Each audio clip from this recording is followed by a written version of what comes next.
Book 2, Chapter 23 of the Age of Innocence.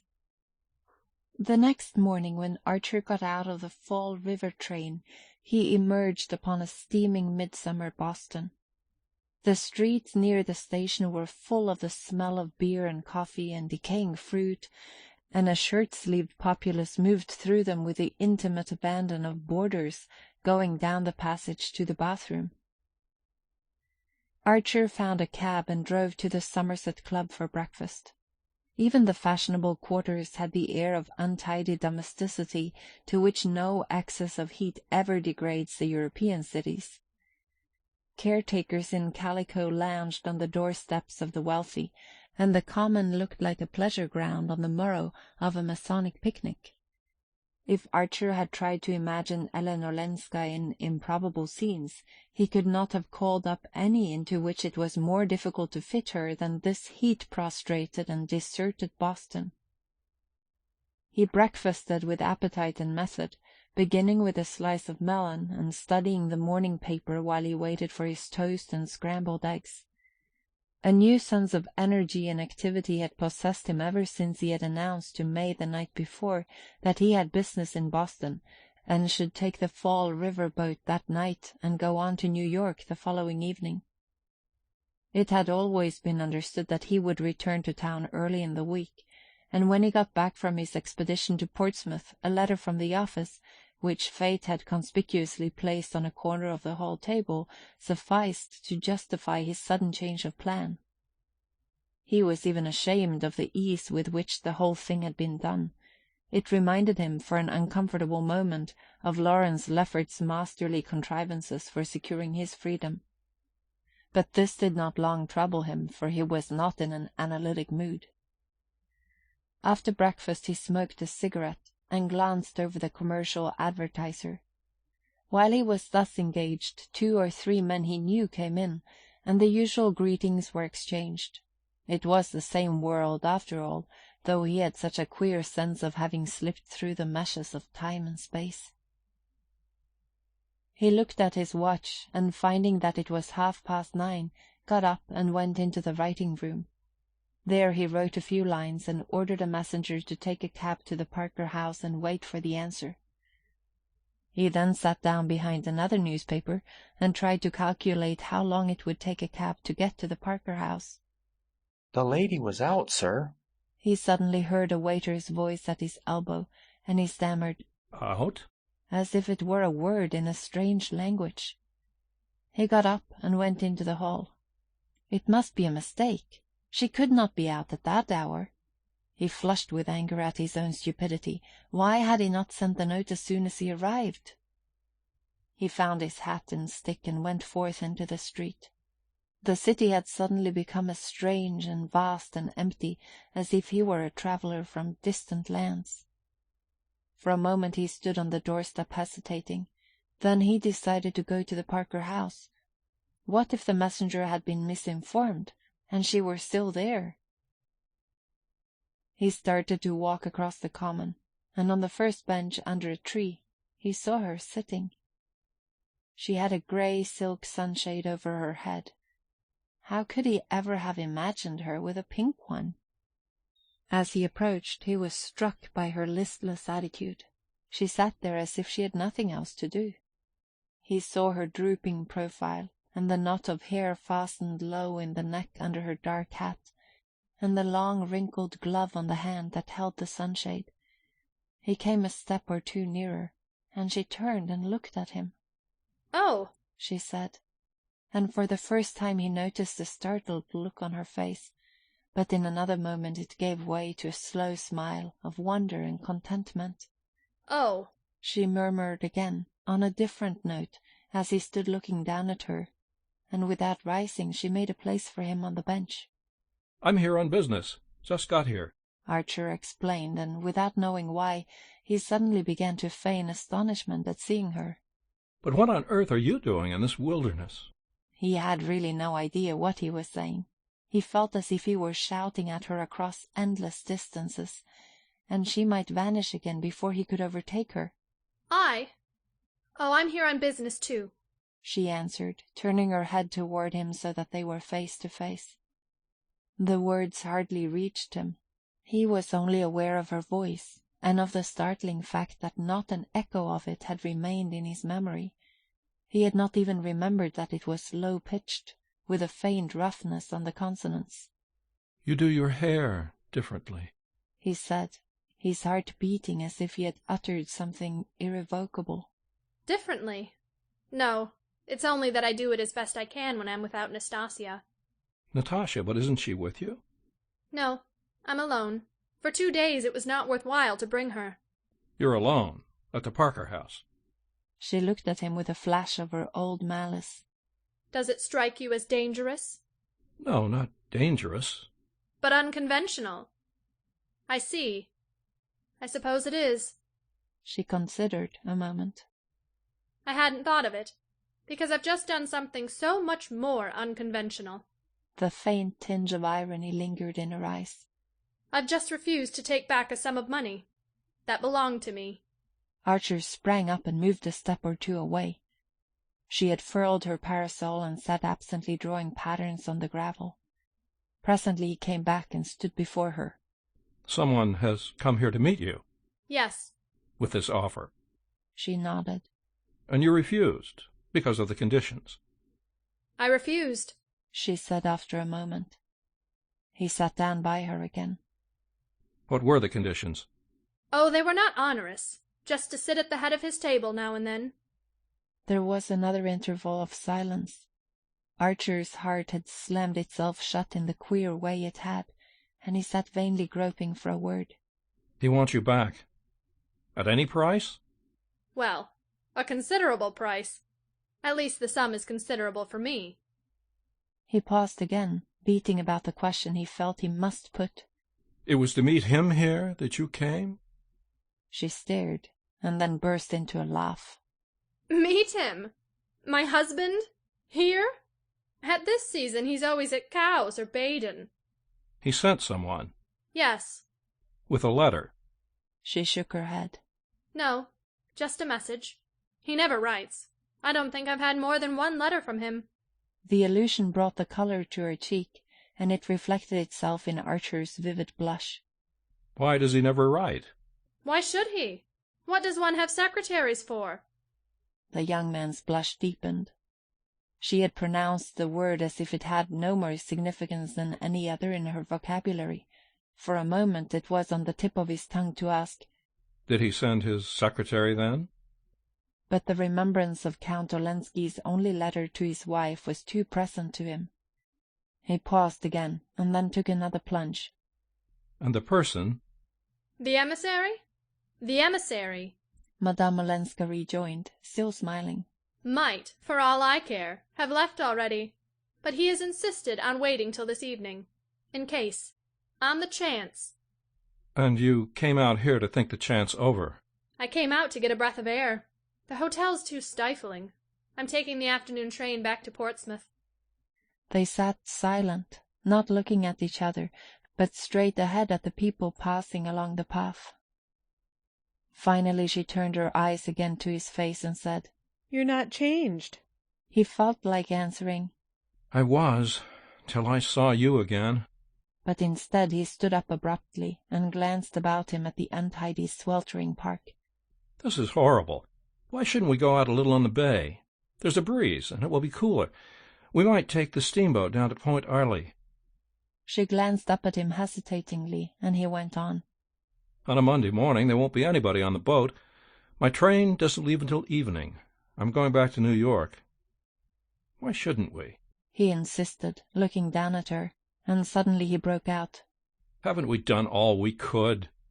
"Oh," she murmured again. She stood up and reopened her sunshade, glancing about her as if to take counsel of the scene and assure herself of the impossibility of remaining in it. Then her eyes returned to his face. "You mustn't say things like that to me," she said. "I'll say anything you like, or nothing. I won't open my mouth unless you tell me to. What harm can it do to anybody? All I want is to listen to you," he stammered. She drew out a little gold-faced watch on an enameled chain.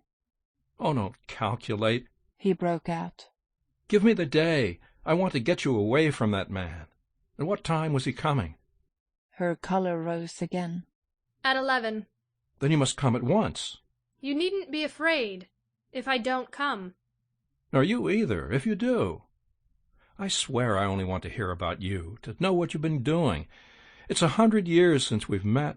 It may be another 100 before we meet again. She still wavered, her anxious eyes on his face. Why didn't you come down to the beach to fetch me, the day I was at Granny's? She asked. Because you didn't look round, because you didn't know I was there. I swore I wouldn't unless you looked round. He laughed as the childishness of the confession struck him. But I didn't look round on purpose. On purpose? I knew you were there. When you drove in, I recognized the ponies. So I went down to the beach. To get away from me as far as you could. She repeated in a low voice. To get away from you as far as I could. He laughed out again, this time in boyish satisfaction. Well, you see, it's no use. I may as well tell you, he added, that the business I came here for was just to find you.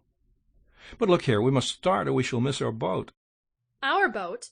She frowned perplexedly and then smiled. Oh, but I must go back to the hotel first. I must leave a note. As many notes as you please. You can write here. He drew out a note case and one of the new stylographic pens. I've even got an envelope. You see how everything's predestined? There, steady the thing on your knee, and I'll get the pen going in a second. They have to be humored. Wait. He banged the hand that held the pen against the back of the bench. It's like jerking down the mercury in a thermometer. Just a trick. Now try. She laughed, and bending over the sheet of paper which he had laid on his note-case, began to write. Archer walked away a few steps, staring with radiant, unseeing eyes at the passers-by, who in their turn paused to stare at the unwanted sight of a fashionably dressed lady writing a note on her knee on a bench in the common. Madame Olenska slipped the sheet into the envelope, wrote a name on it, and put it into her pocket. Then she, too, stood up. They walked back toward Beacon Street, and near the club Archer caught sight of the plush-lined herdic which had carried his note to the Parker house, and whose driver was reposing from this effort by bathing his brow at the corner hydrant. I told you everything was predestined. Here's a cab for us, you see? They laughed, astonished at the miracle of picking up a public conveyance at that hour and in that unlikely spot, in a city where cab-stands were still a foreign novelty. Archer, looking at his watch, saw that there was time to drive to the Parker house before going to the steamboat landing. They rattled through the hot streets and drew up at the door of the hotel. Archer held out his hand for the letter. Shall I take it in? He asked, but Madame Olenska, shaking her head, sprang out and disappeared through the glazed doors. It was barely 10:30. But what if the emissary, impatient for her reply and not knowing how else to employ his time, were already seated among the travellers with cooling drinks at their elbows, of whom Archer had caught a glimpse as she went in? He waited, pacing up and down before the herdic. A Sicilian youth with eyes like Nastasia's offered to shine his boots, and an Irish matron to sell him peaches, and every few moments the doors opened to let out hot men with straw hats tilted far back, who glanced at him as they went by. He marvelled that the doors should open so often, and that all the people it let out should look so like each other, and so like all the other hot men who, at that hour, through the length and breadth of the land, were passing continuously in and out of the swinging doors of hotels. And then, suddenly, came a face that he could not relate to the other faces. He caught but a flash of it, for his pacings had carried him to the farthest point of his beat, and it was in turning back to the hotel that he saw, in a group of typical countenances, the lank and weary, the round and surprised, the lantern-jawed and mild, this other face that was so many more things at once, and things so different. It was that of a young man, pale too, and half extinguished by the heat, or worry, or both, but somehow quicker, vivider, more conscious, or perhaps seeming so because he was so different. Archer hung a moment on a thin thread of memory, but it snapped and floated off with the disappearing face, apparently that of some foreign businessman, looking doubly foreign in such a setting. He vanished in the stream of passers-by, and Archer resumed his patrol. He did not care to be seen watch in hand within view of the hotel, and his unaided reckoning of the lapse of time led him to conclude that if Madame Olenska was so long in reappearing, it could only be because she had met the emissary and been waylaid by him. At the thought, Archer's apprehension rose to anguish. "If she doesn't come soon, I'll go in and find her," he said. The door swung open again, and she was at his side. They got into the herdic, and as it drove off he took out his watch and saw that she had been absent just 3 minutes. In the clatter of loose windows that made talk impossible, they bumped over the disjointed cobblestones to the wharf. Seated side by side on a bench of the half-empty boat, they found that they had hardly anything to say to each other, or rather that what they had to say communicated itself best in the blessed silence of their release and their isolation. As the paddle wheels began to turn, and wharves and shipping to recede through the veil of heat, it seemed to Archer that everything in the old familiar world of habit was receding also. He longed to ask Madame Olenska if she did not have the same feeling, the feeling that they were starting on some long voyage from which they might never return. But he was afraid to say it, or anything else that might disturb the delicate balance of her trust in him. In reality he had no wish to betray that trust. There had been days and nights when the memory of their kiss had burned and burned on his lips. The day before even, on the drive to Portsmouth, the thought of her had run through him like fire. But now that she was beside him, and they were drifting forth into this unknown world, they seemed to have reached the kind of deeper nearness that a touch might sunder. As the boat left the harbour and turned seaward, a breeze stirred about them, and the bay broke up into long, oily undulations, then into ripples tipped with spray. The fog of sultriness still hung over the city, but ahead lay a fresh world of ruffled waters and distant promontories with lighthouses in the sun. Madame Olenska, leaning back against the boat-rail, drank in the coolness between parted lips. She had wound a long veil about her hat, but it left her face uncovered, and Archer was struck by the tranquil gaiety of her expression. She seemed to take their adventure as a matter of course, and to be neither in fear of unexpected encounters, nor, what was worse, unduly elated by their possibility. In the bare dining-room of the inn, which he had hoped they would have to themselves, they found a strident party of innocent-looking young men and women, school-teachers on a holiday, the landlord told them, and Archer's heart sank at the idea of having to talk through their noise. "This is hopeless. I'll ask for a private room," he said, and Madame Olenska, without offering any objection, waited while he went in search of it. The room opened on a long wooden veranda, with the sea coming in at the windows. It was bare and cool, with a table covered with a coarse checkered cloth and adorned by a bottle of pickles and a blueberry pie under a cage. No more guileless-looking cabinet particulier ever offered its shelter to a clandestine couple. Archer fancied he saw the sense of its reassurance in the faintly amused smile with which Madame Olenska sat down opposite him. A woman who had run away from her husband, and reputedly with another man, was likely to have mastered the art of taking things for granted. But something in the quality of her composure took the edge from his irony. By being so quiet, so unsurprised, and so simple, she had managed to brush away the conventions, and make him feel that to seek to be alone was the natural thing for two old friends who had so much to say to each other. End of Book 2, Chapter 23 of the Age of Innocence.